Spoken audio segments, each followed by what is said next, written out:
working day. Okay, so today my talk, I want to continue to talk about the practice of Bodhisattva. That is the practice of paramita, okay, paramita. So for the past many weeks, during the Sunday service, the talk of the Sunday service has been focusing on the paramita. Master, a few weeks ago, Master talked about introduce the history of the paramitas, the northern school and the southern school of paramita, and how the geographical and the historical in the India, Central India, and Northern India influence the developments of the paramita, okay? And some of our lay teachers also gave talks on the practice and the contents of the paramita. Today, I want to, my talks will be continued on the paramita. And what I want to share with you today is to introduce a Bodhisattva practice, okay? A Bodhisattva practitioner from Northern India and his commentary. So, this Bodhisattva born in Northern India. Northern India is the central point where the school, the Sarasvati school developed and then prosper, okay? And this Bodhisattva's name is, let me run the screen for you. Okay, he is Asvaghosha. Many of you might have already read about his stories, his works, okay? So Asvaghosha is born in the 2nd century, but the actual dates of his birth and death is uncertain because there is no clear record, historical record of his biography. So roughly, according to historians' research, they just guess that assume that he was around 10 to 160 CE period. So Asvaghosha, before he became a Buddhist, he actually born in a Brahmin family in Northern India. So he received very good education, and he himself is a very smart, very brilliant person. And he is especially talented in literature, okay? So he is a very famous dramatist, and he is considered one of the greatest Indian poets before Kalidasa. So before the time of Asvaghosha, most of the poems and the dramas mostly record in the Prakrit language. So Asvaghosha was the first one who started to write the playwright and the dramas using the Sanskrit language, okay? And so, such a young, talented, and bright Brahmin guy, when he first heard, when he himself very proud of his own belief and his own expertise in literature. So when he heard about Buddhism, he challenged Buddhism in this way. He said, let's have a debate. Back to that time, they used to have between philosophers, they always have this kind of debates. The winner or the loser have to do something for the winner or have to leave that area, because they lose. So none of the Buddhist master, after many of the Buddhist master had lost the debate with the Asvaghosha. So until the moment that one of the elders from the Northern India, that is the Sarasvati elder, his name is Paswa. Okay, Paswa heard about these kind of things happens in the other region. So out of his compassion, actually he didn't really want to defeat Asvaghosha because he thought that, oh, this is a very smart, brilliant young man. If he can understand Buddhism, he'll be a great help in propagating the Dharma. That's why the elder Paswa, he decided to have this debate. And according to the old rules in the debates, for those who already lost in the debates, they need to cut off their tongue so that they will not speak again. But Praswa said that the Venerable Praswa said that no, the loser need to become the disciples of the other one, of the winner. So of course, the outcome of the debate is Asvaghosha lost. And the elder Praswa won the debates. This is how Asvaghosha became the disciples of the elder Praswa. And he is also very smart. He grabs the essence of Buddhism very fast, and very soon he became one of the most famous Buddhist master in northern India. Okay, he continued to use his talent, okay, in literature to have written down many playwrights and the poems that relates to Buddhist stories. And amongst his very famous works, the Buddha Charita, that is relates about the praise on the acts of the Buddha. So it's about the Buddha history. The second one is a poem that is with the theme is on the conversion of Nanda. Nanda is the cousins of the Buddha. So these two words, Asvaghosha was able to use a very delicate, beautiful words in a very short sentence to cover all these, all the merits and all the excellent characteristics of the Buddha. So it becomes a very influential word that spread out throughout the whole India. But today, my focus, what I want to share with you is not the arts words or the literature work of Asvaghosha, but one of his commentary on the Mahayana practice, or we call the Bodhisattva practice. So here I would like to mention about the influence of his teacher on him, okay? So the elder Praswa is also one of the very highly influential elders from the Sarvastivada school, okay? He wrote a commentaries on the 4 Nikayas, which has a great influence on Asvaghosha. So Asvaghosha actually built up his foundations based on the early teachings of the Buddha, okay?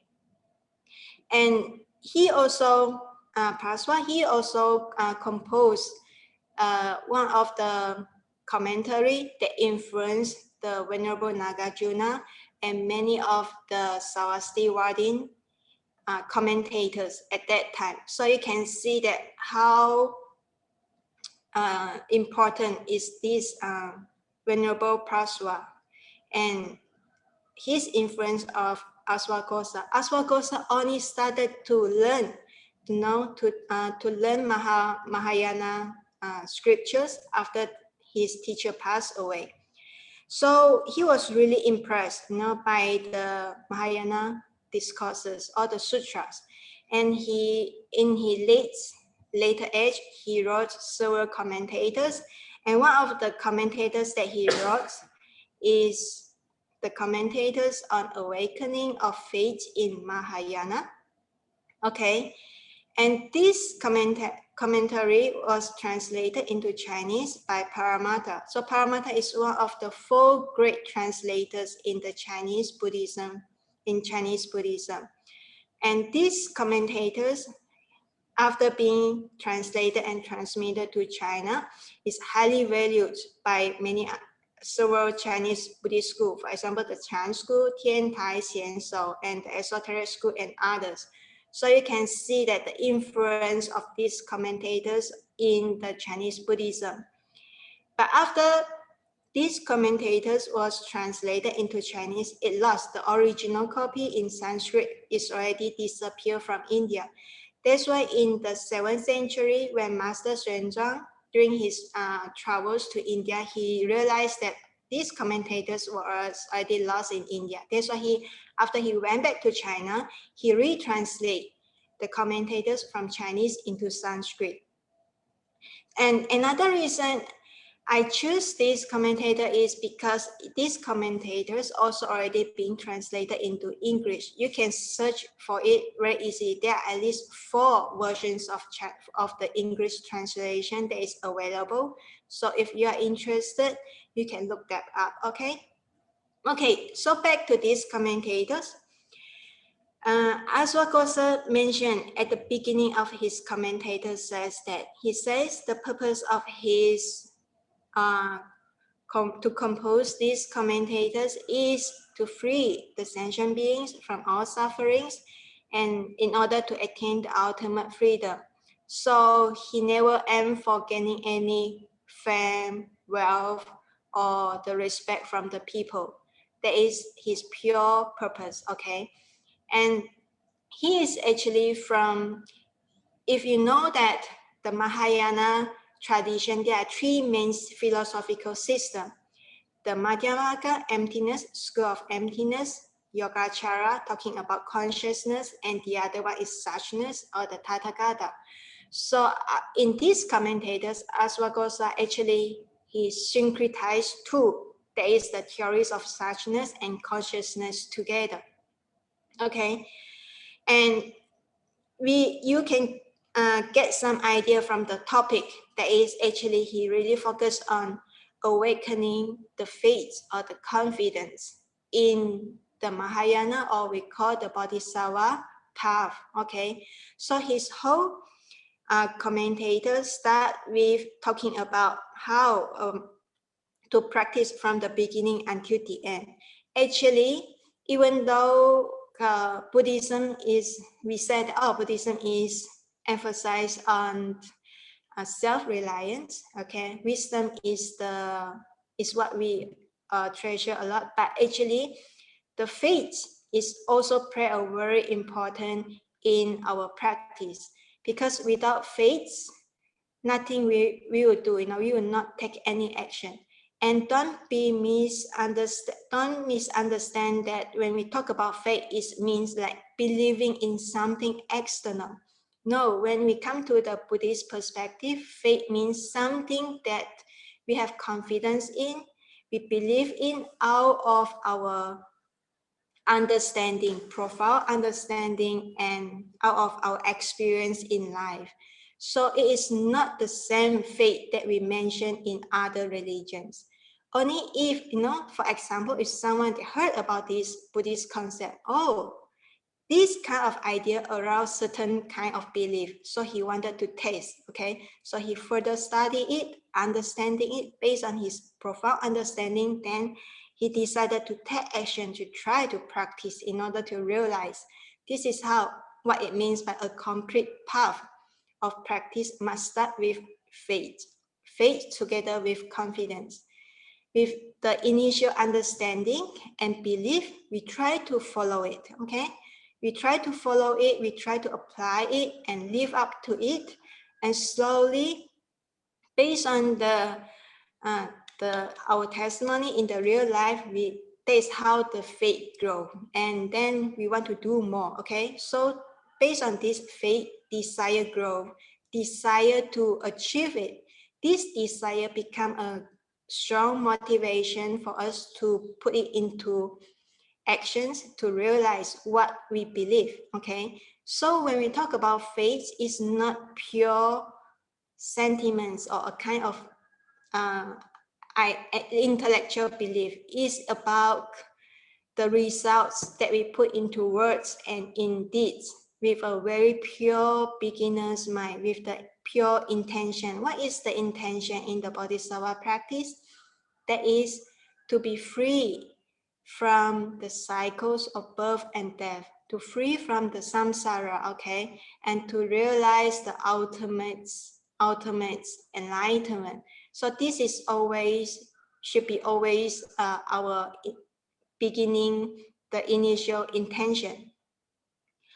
And next, let me share with you a complete stages in practicing Bodhisattva, how an ordinary person walk up slowly, gradually in order to achieve the Buddhahood. Okay, an ordinary person to become a Buddha. This is possible if we practice accordingly and rightly. So there are five main stages. We begin with practicing the 10 faiths, 10 abodes, 10 practices, 10 dedications of merits, and then the 10 bhumi. Along these several stages, a very important point here is at the moment when one's break through the self-will, no more clinging to the self-will, okay? From here, this actually is similar to in the path, in the practice of arahantship, is similar to stream entry. Now, for those who already enter the stream, we call that there is a breakthrough of the self, okay? This is also the beginnings of someone able to really see the path, not just based on conceptual understanding. So this is the key part that differentiates the ordinary people or the mundane practice with the transcendent practice. So before someone breaks through the self-will, no matter how much they practice, they belong to the stage of preparation. Okay, there is not a real practice yet.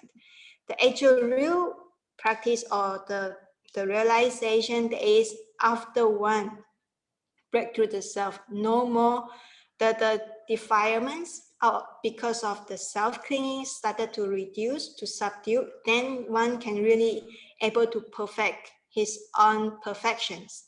Okay, so that is the 10 bhumi belong to the stage of gradual realization. That's why when we talk about the paramita, actually the real paramita practice is only applied to those who already entered the 10 bhumi stages. Because the pure practice of paramita have to be with a pure intention, not out of the self-attachment, not out of the self-clinging, okay? So for the worthies, those who are in advanced practice, but in the mundane stage, their practice, we call it the distant paramita. That means they still practice the same content, okay? The perfection that we mentioned, but they are still very far from the real paramita, practice. They're only able to call that is distant, far away. Looks like they are practicing the perfection, but they are not really practicing the paramita yet, okay? How about the ordinary people who practice, but their faith in triple gems, in the truth, is not yet stable?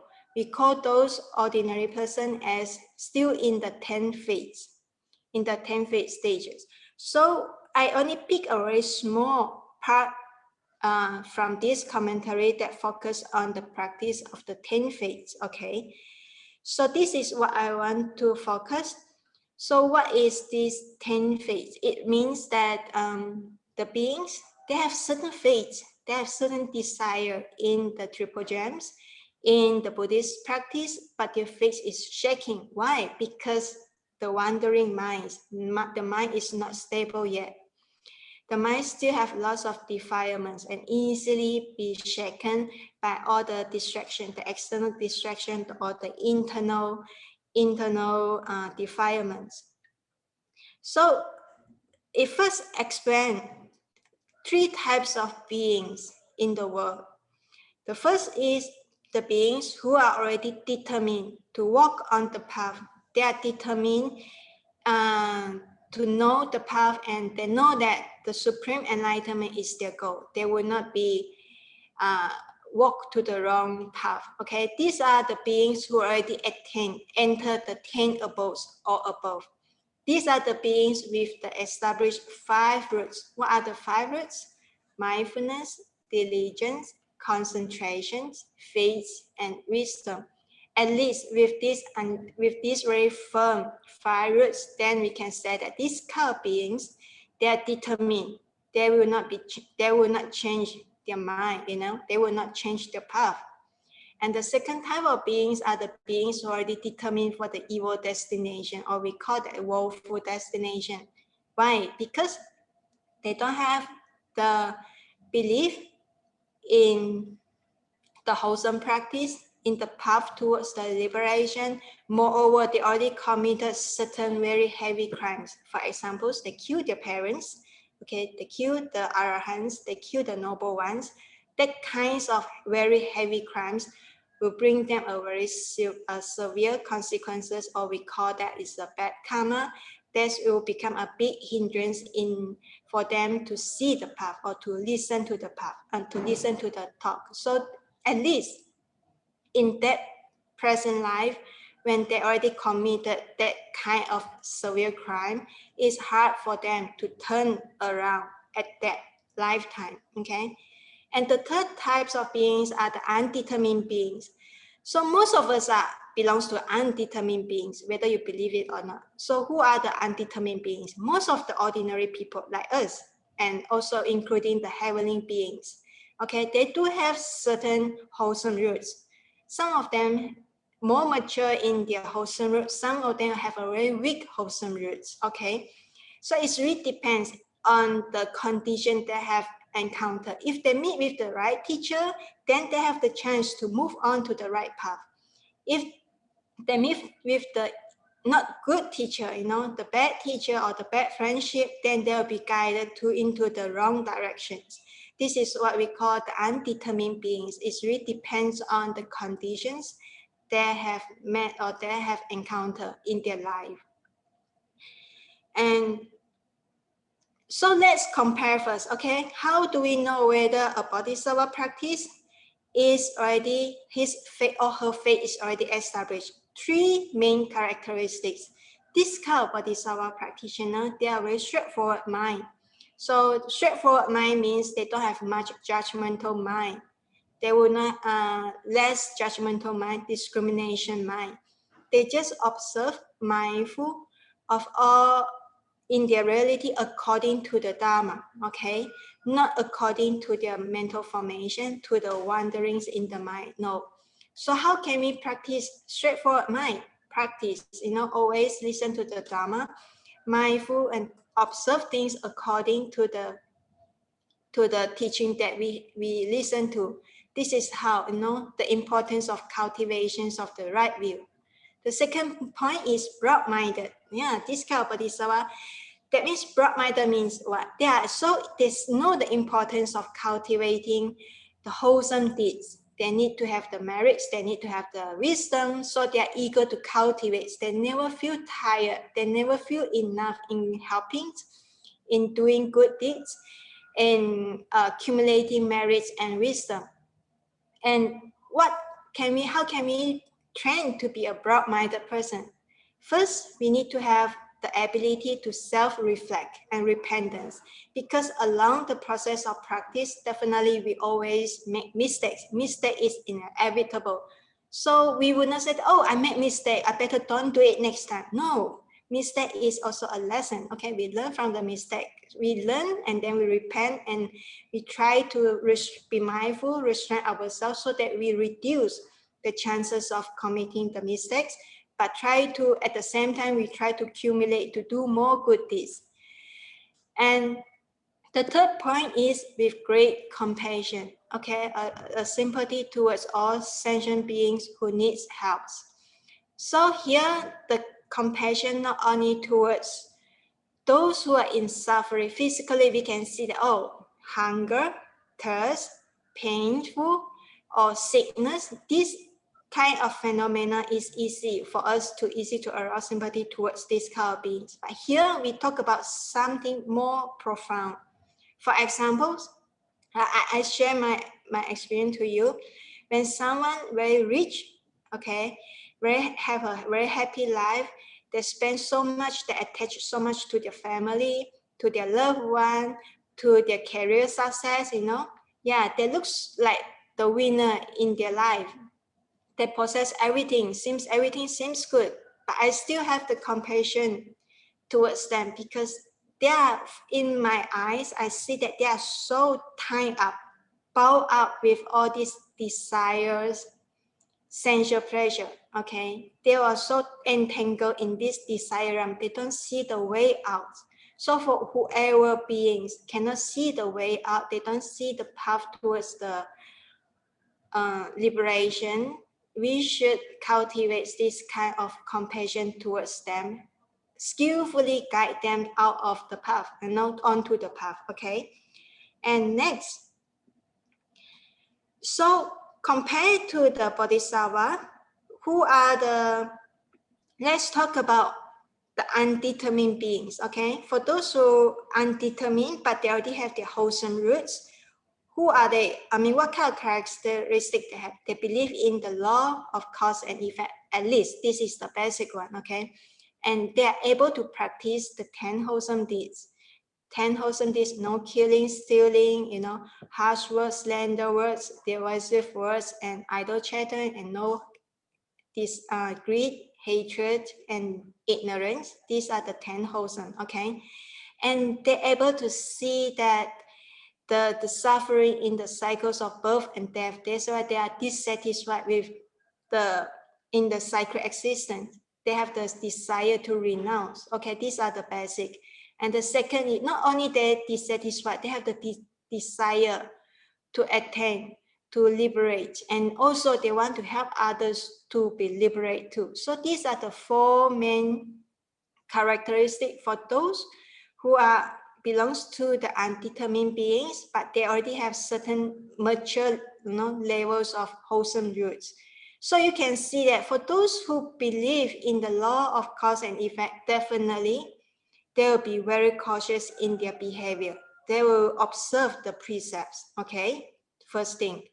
And then second, because of the faith and the belief and the precepts, these 2 aspects become a very important foundation for them to move on, okay? To move on in their practice. How about other group and other beings, the undetermined beings with a very weak wholesome roots? Why their wholesome roots is so weak? Because they covered by the defilements, hindrances, They have just too much problem in life, in their mental states, worries, fears, uncertainties. These we call the defilements, hindrances. And the next is the either lack of sense of renunciation. They don't see the danger. They don't have the feeling of the danger in the sensual desire, in the sensual world. That's why they don't have the sense, they don't have the desire to renounce, okay? Or either one, or another extreme is they saw it and then they have a strong disgust from the world. So they want to run away. These kind of people, these 2 types of people, they either have a strong clinging to their own family, to their loved one, to the career.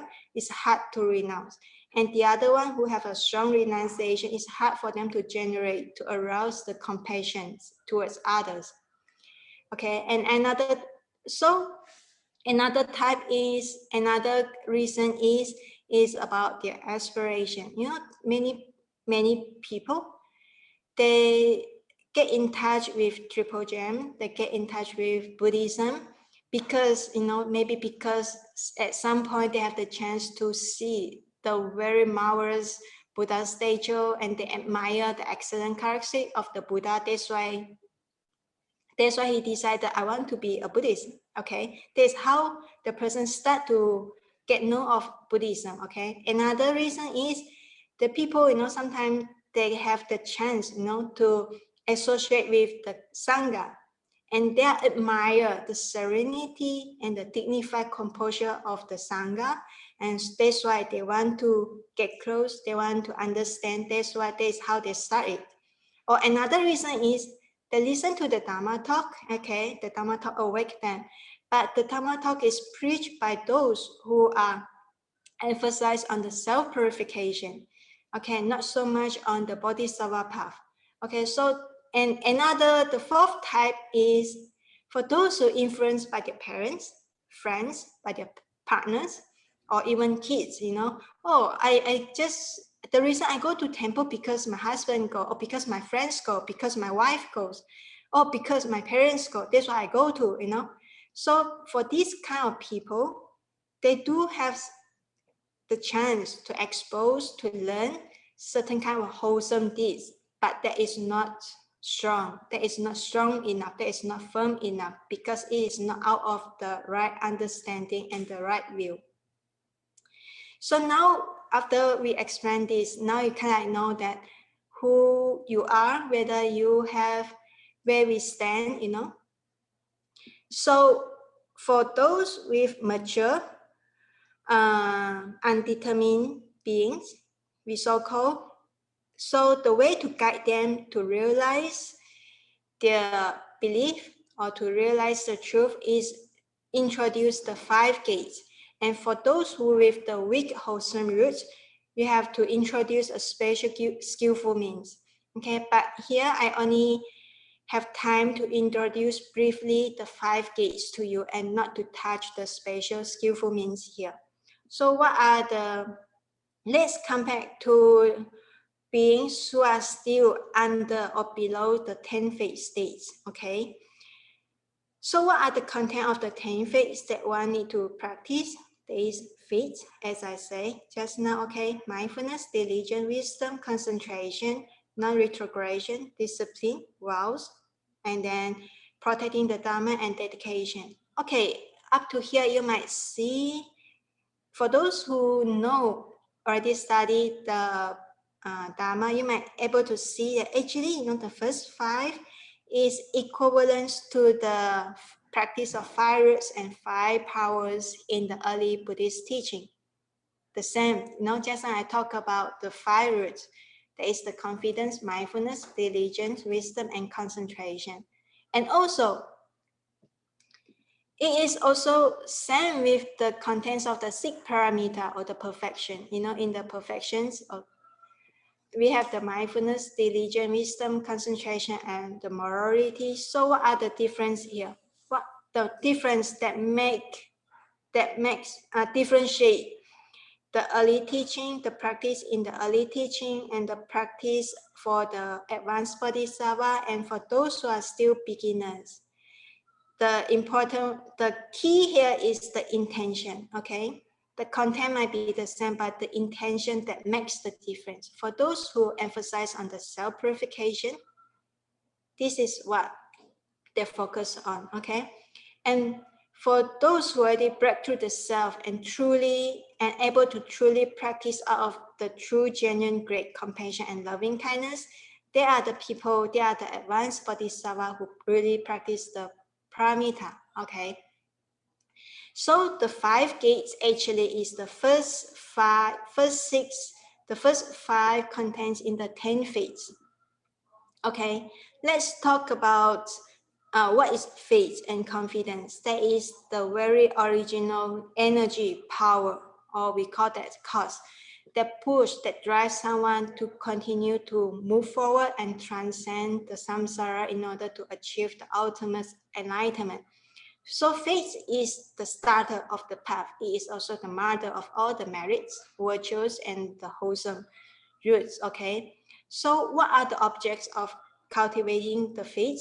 We have the faith or confidence in the truth, in the Buddha who discovered the path, the Dharma, that is the content of the truth, or here in this case is the methods of the practice that lead us towards the liberation, okay, towards the enlightenment, the supreme enlightenment.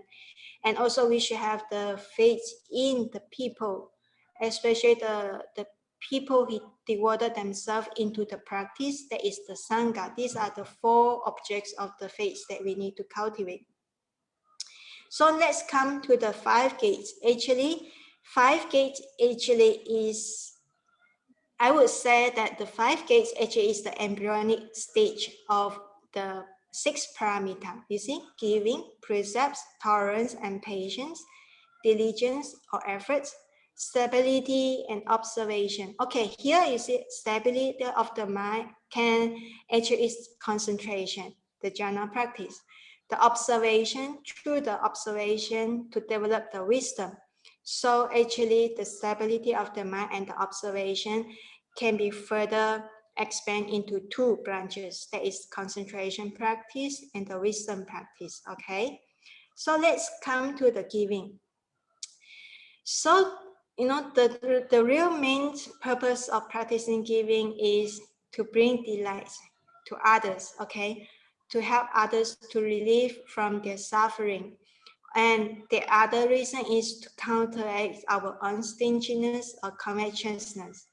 When we look at all the beings in the world, there are two main groups. One group already see the path. They are already practicing on the path. These are the people can be our teachers, can be our good friends. So we respect them. The reason we offer them to support them is out of our respect. Another group of beings, they are still immersed in the sensual world, in the sensual desires, in the defilement. So for these people, we help them out of the compassion. So these are the two reasons. It's not because we give, the way we give, we can give material in the material form, and we can offer our time and energy, okay? We can offer our wisdom, knowledge. All these are forms of giving. So it's not the intention. Remember, the intention is always important. The intention is really to help ourselves and others to attain the supreme enlightenment, not to gain any fame, wealth, or respect in this world. That is not the purpose. This makes the difference. The practice of giving in Buddhism and the practice of giving in other non-religious group or in other secular groups, okay? They might have their own agenda, but if we are the true Buddhists, we have to always keep in mind that the intention is not to be success, not to be famous, okay? But purely for the goal of this, the Buddhahood. And the second is, is the practice of precepts, morality. For the Bodhisattva, they are the precepts that common to all Bodhisattvas. That means including the lay Bodhisattva, the monastic Bodhisattva.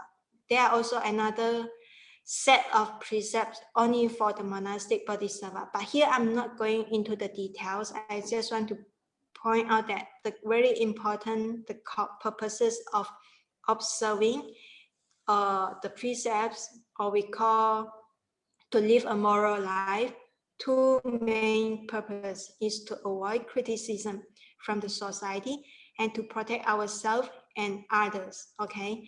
So how to practice, most of the very basic precept observation is to stop, to stop the evil doings, to stop the evil intention and so on. But as a Bodhisattva practice, that is not enough. Bodhisattva have to be more proactive, more active in cultivating wholesomeness. So the actual Bodhisattva precepts also includes the practice of the 10 wholesome deeds, as I mentioned. So how to start with it? Because how to start? First, always take the Dharma as our teacher, right? So be mindful of the Dharma, the teaching of the Buddha, and that is how to slowly free ourselves, not to subdue, to reduce the clinging to the sensual desires through our 5 senses, the clinging to our belongings, including families, the loved one, the career, and your possession, and so on. And eventually, so that we can be free from the covetousness or the greediness, envy. And then, because you need also to be honest, straightforward. Why people, for those who are committed to fraudulence or deceitful, because out of the greed or greedy desires or ill wills in their mind, they try to cheat other people. They try to to rob something from other people, right? It is out of the ill will, out of the desire.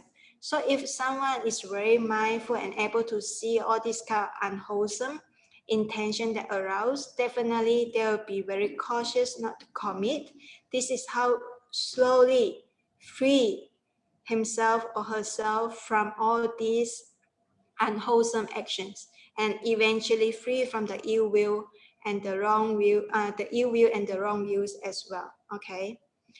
And the third is the tolerance and patience. Okay, usually we have talk about patience, tolerance with the difficult people or the challenges, and difficulty in who bring us problem. But here in this commentary, it says that the practice of tolerance not only to beings, but to all the phenomena in the world. What are the phenomena? The 8 phenomena in the world. There's gain and loss, defamation and eulogy, praise and slander, pain and joy. For ordinary people, they have been working hard to gain what? To gain success, to gain wealth, okay? To gain the acknowledgement, the respect from others. But in the Buddhist perspective, this also subject to danger, because the success or the wealth that we gain without practice, is easy for us to cling to them. So we have to be very aware, be aware. No matter what's come to us, no matter what we experience, we should make sure that the mind is always mindful and not be shaken by all these phenomena in our life, okay? And the fourth is the efforts, okay? Actually, the true effort, the true effort is the result of not clinging to our own body and mind. The reason we cannot be truly effort, sometimes we are lazy, sometimes we just want to be free, sometimes we want to take vacation, sometimes we feel that work is too much, I want to run away, or sometimes I just want too much fears that I cannot do this, I'm just too worried, too much fear in my mind, so I cannot do this, I cannot put into true effort. Why? Because of the attachment to this body and the mind. I want the body to be relaxed, I want the body in a good shape, I want the body to be free from painful. The ego self inside have this kind of tendency to protect the body and the mind. That's why the true effort cannot be really being put into the practice. So here, true effort is only able to realize only once relinquish the clinging to its own body and the mind. Okay, and the fifth one is about the stability of the mind and how to cultivate the inner observation. Okay, but because due to the time, okay, I think my time is over, so I cannot finish all this path. So I will just end my talks here today and share with you again. Let us review that if for those who have the desire, if you are motivated, if you are inspired to practice the Bodhisattva path, at least keep in mind that who can be our model examples? What are the characteristics we would have as a Bodhisattva with a very firm confidence and faith, with a straightforward mind, broad-minded, no worries, just learn and do your best. We will not limit ourselves, we will not limit our potential, and never forget the compassion towards all beings. All right, at last, I want to, before I end my talks, I would like to pay tributes to all the great masters in ancient time until nowadays. I want to thank all the teachers who show us the right teaching, who show us the right practice. Without them, we will not have the chance to practice and share with all other beings. Thank you for your attention.